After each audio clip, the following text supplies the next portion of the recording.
Student কেমন আছো? I hope প্রত্যেকে শুধু ভালো নয়, ভীষণ ভালো আছো। স্ক্রিনের উপর একটা কোশ্চেন দেখা যাচ্ছে, প্রশ্নটা কি সেটাকে মন দিয়ে পড়বো, বুঝবো, তারপর অঙ্কটা প্র্যাকটিস করবো। ওকে, দেখো প্রশ্নটা যেটা বলেছে সেটা হচ্ছে যে cos theta equal to m. কি বলেছে? Cos theta equal to m. Okay, আর কি বলেছে? Cot theta equal to n. তাহলে থিটাটি অপনয়ন করে পাওয়া যাবে চারটে সম্পর্ক বলেছে, কোনটা পাওয়া যাবে। বেশ, চলো আমরা একটা কাজ করি। কি কাজ? এখানে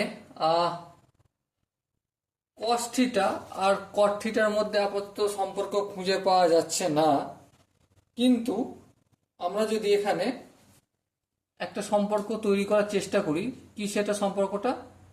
cosec square theta minus cot square theta equal to 1, এই সম্পর্কটা তৈরি করব। ঠিক আছে, কারণ এখানে আমি কট থিটা দেখতে পাচ্ছি, তার মানে কট স্কোয়ার থিটা মানে কি এন স্কোয়ার হয়ে যাবে।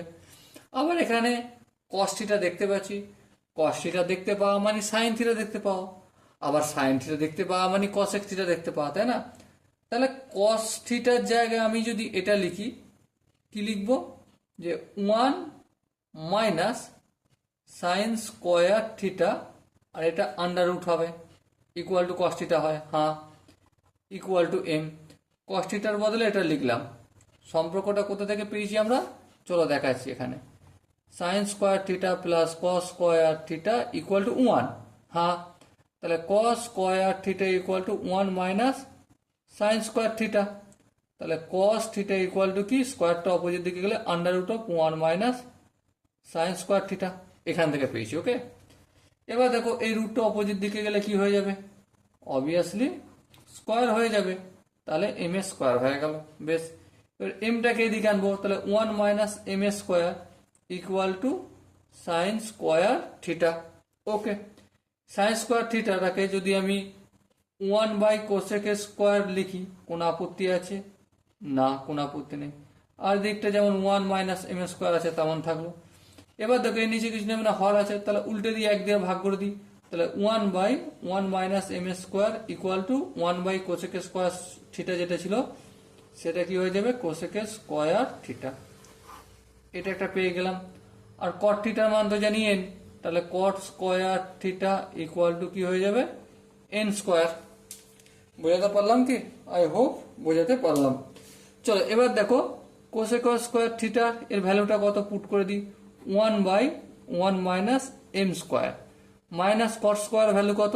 এন স্কোয়ার, এ লিখলাম ইকুয়াল টু 1।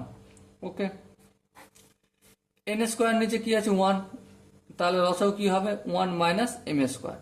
সেম সেম ভাগ করলে 1 হবে, 1 1 1 মাইনাস, এখানে গুণ হয়ে যাবে, তাহলে এন স্কোয়ারকে গুণ করো 1 মাইনাস এম স্কোয়ার দিয়ে ইকুয়াল টু 1। বেশ, তাহলে কি পেলাম? 1 মাইনাস এন স্কোয়ারকে 1 দিয়ে গুণ করলে মাইনাস এন স্কোয়ার, মাইনাসে মাইনাসে plus n square into m square, আর এটা সমান অপোজিট দিকে গেলে একের সাথে গুণ হলে 1 মাইনাস এম স্কোয়ার হয়। ওকে, সো দেখো এর পরের স্টেপটা কি করা যায়। পরের স্টেপটা দেখো, আমি এন স্কোয়ার এম স্কোয়ারটা এদিকে রেখে দিই, এম স্কোয়ার এন স্কোয়ারটা রইল। 1 মাইনাস এম স্কোয়ার, এখানে মাইনাস এন স্কোয়ার ছিল, অপোজিট দিকে গেলে প্লাস এন স্কোয়ার, এটা প্লাস 1 ছিল, এটা হবে মাইনাস 1, তাহলে মাইনাস 1 প্লাস 1 ক্যান্সেল আউট হলো, হ্যাঁ, তাহলে m square into n square equal to কি হবে? সাজিয়ে যদি লিখি তাহলে n square minus M square হবে। Okay, so dear student, I hope প্রত্যেকের বোঝা গেছে স্টেপটা। যদি কারো বুঝতে কোনো জায়গায় অসুবিধা থাকে বা ডাউট থাকে, কনফিউশন থাকতেই পারে, তাহলে কি করতে হবে?